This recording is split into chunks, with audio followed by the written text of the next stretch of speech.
Ultamize. Here's something you can do in your very next meeting. Within the first 5 minutes, say one sentence that helps the group. It could be as simple as, just to make sure I'm aligned, the goal today is to decide between option A and option B, right? That's it.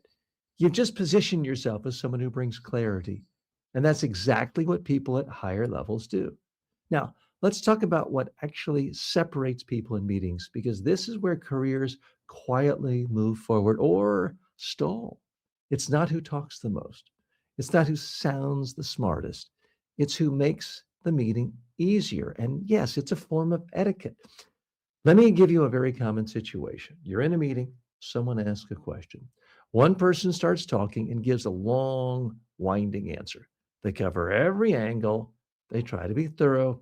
By the end, people are slightly lost. Now, another person answers the same question. Yes, we can do it. It'll take about 2 weeks, and the main risk is timing. Okay, now it's clear. Now it's direct. Now it's useful. So, who sounds more senior? Now, here's another example. Someone else is speaking, and you're thinking about what you want to say next.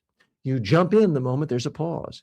You think you're being engaged, but from the outside, it can feel like you're waiting for your turn rather than actually listening. That creates subtle tension.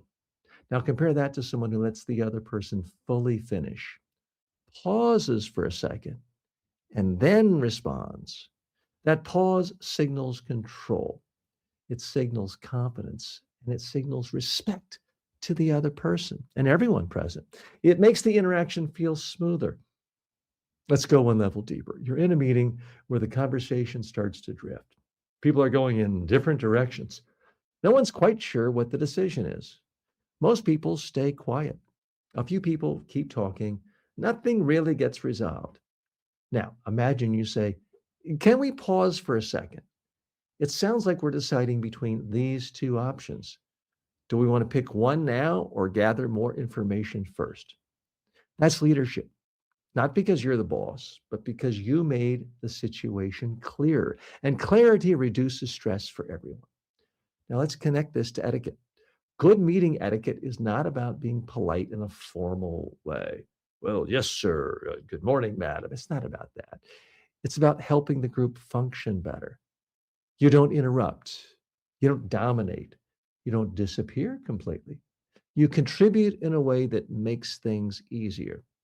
And here's one more detail that matters more than people realize. When someone asks you a question, answer the question first. Don't start with background. Don't start with a long story. Answer it. Then add context if needed. That alone will make you stand out, because most people do the opposite. They make people wait for the answer, and waiting creates frustration. So if you want to come across as someone ready for bigger opportunities, focus on this: short, clear contributions, full attention when others are speaking, and occasional moments where you help the group move forward. You don't need to run the meeting, you just need to improve it. That's what people notice, and that's what they reward.